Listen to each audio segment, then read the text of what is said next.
Seaburgh is a small town by the sea on the east coast of England. This part of England is called East Anglia. I went to Seaburgh for a holiday in 1919 with my friend Henry Long. There were few visitors in Seaburgh that year. There was only one other visitor in our hotel. His name was Paxton.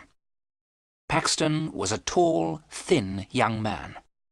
He looked worried and unhappy. One evening, when Henry and I were sitting in the hotel lounge, Paxton came up to us.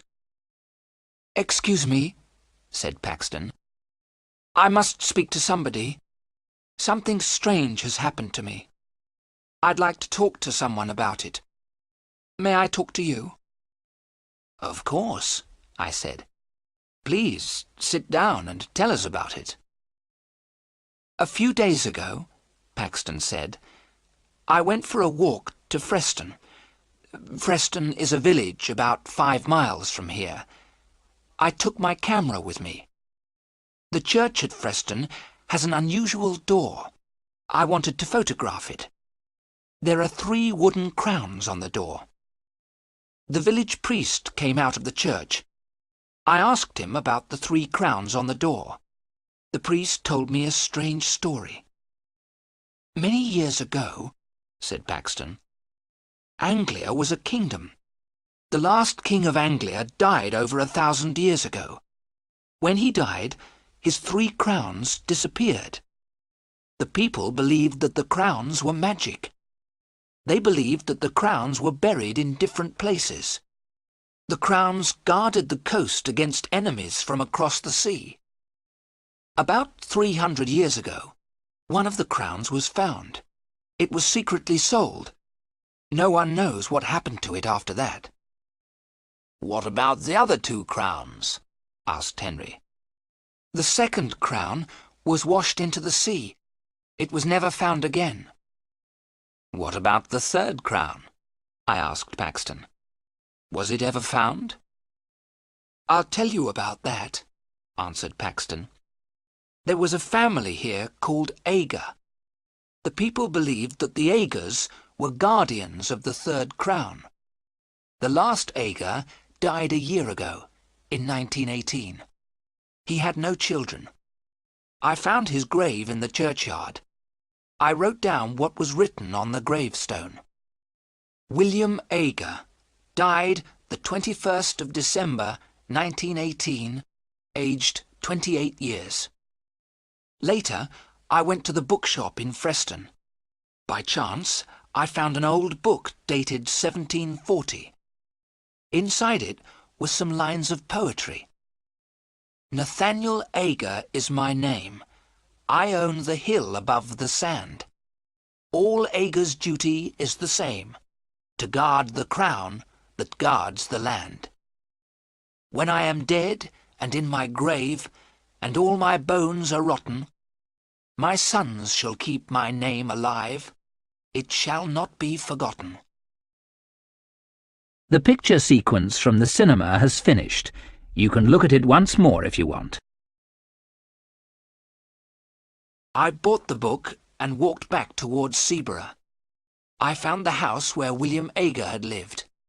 The house is halfway between Freston and Seaburgh. Above the house is a small hill. There is a circle of trees on top. I knew that this was the place. "The place for what?" I asked. Henry and I were becoming tired of this long story. "The place where the crown was buried," said Paxton. "And did you find this crown?" I asked in a tired voice. Paxton's answer surprised us both. "I have it in my room," he said. "Come and see it, then you'll believe me." Henry and I did not believe him. We thought that Paxton was not telling the truth. But we stood up and followed him. Paxton led us to his room. He opened a suitcase. Inside the suitcase was something wrapped in newspapers. He unwrapped the newspapers. There was a crown. The crown was made of silver. It was a circle of metal with 4 jewels. I put out my hand to touch it. "Don't touch it!" Paxton cried, and held the crown away from us. "Why not?" I asked in surprise. "We won't take it from you." "I'm sorry," said Paxton. "It's because—" He looked round the room in a strange way. "Since I took the crown, I haven't been alone." "You haven't been alone?" Henry said. "What do you mean?" Then Paxton told us more of his story. "After I'd been to Aga's house, I came back here. I got a spade and a lantern. When it was dark, I went back to the hill above the house. I started to dig a hole at the top of the hill, in the centre of the circle of trees. As I was digging," Paxton went on, "I was sure someone was watching me. Once I thought I saw someone, but I wasn't sure. The person was always behind me.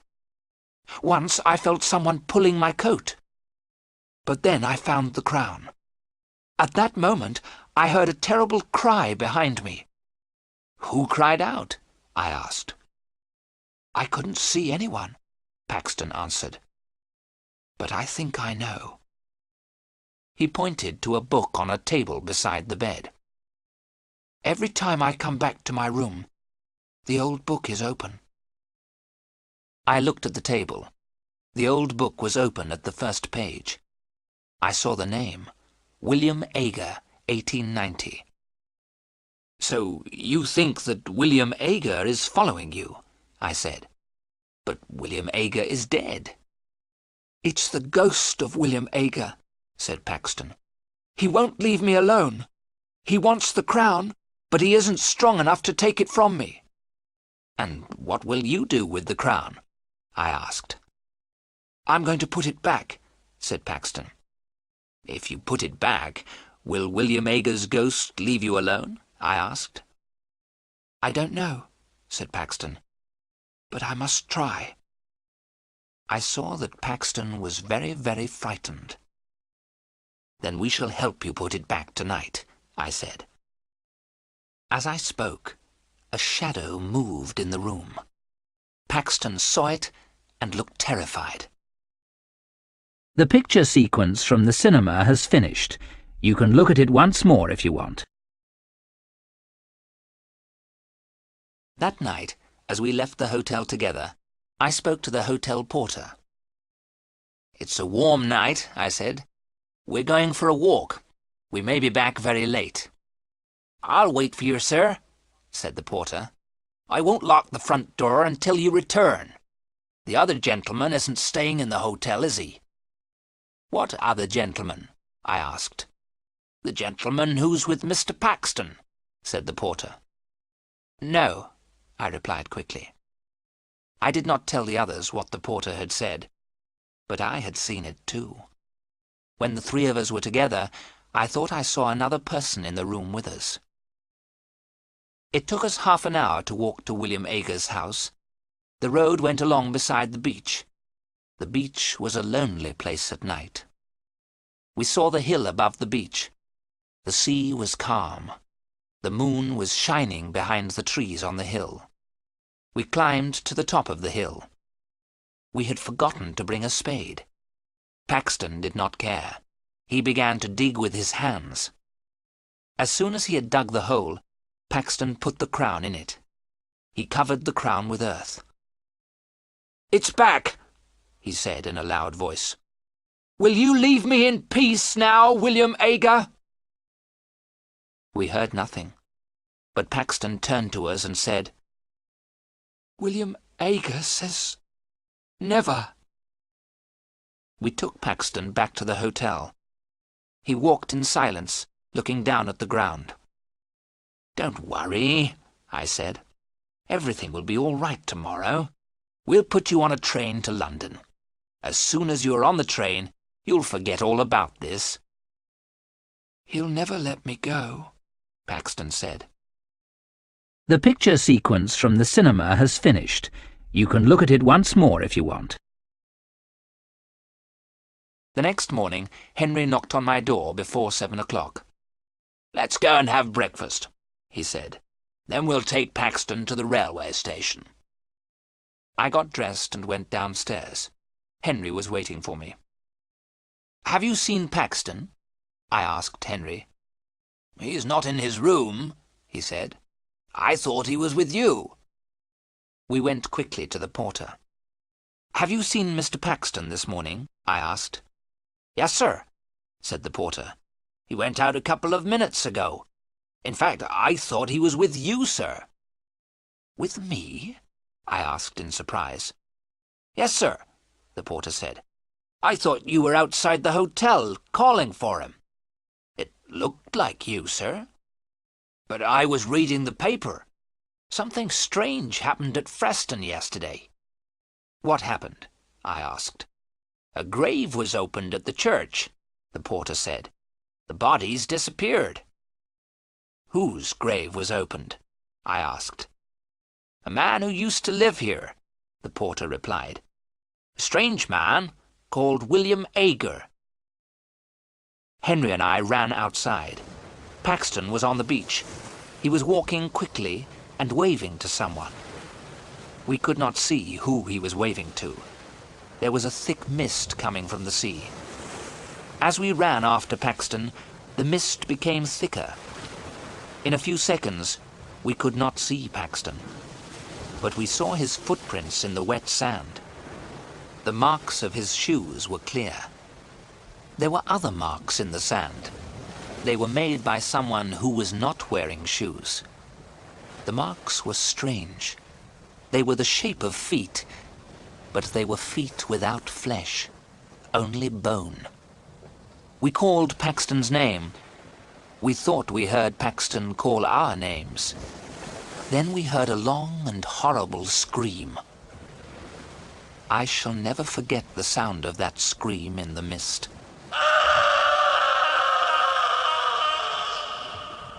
We stopped. We were afraid. We did not want to meet the creature that Paxton had met. We both knew that Paxton was dead. We walked forward slowly. A few yards away, we found Paxton's body. His mouth was full of sand and stones. His neck was broken. We heard a strange laugh in the mist. It was not the laugh of a living man. Henry and I were terribly afraid.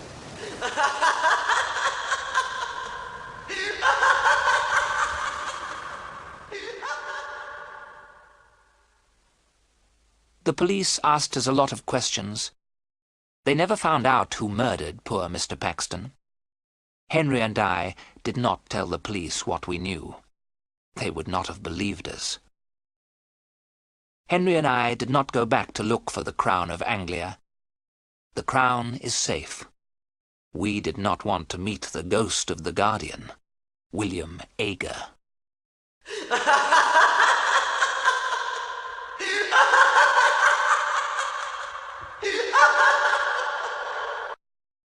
The picture sequence from the cinema has finished. You can look at it once more if you want.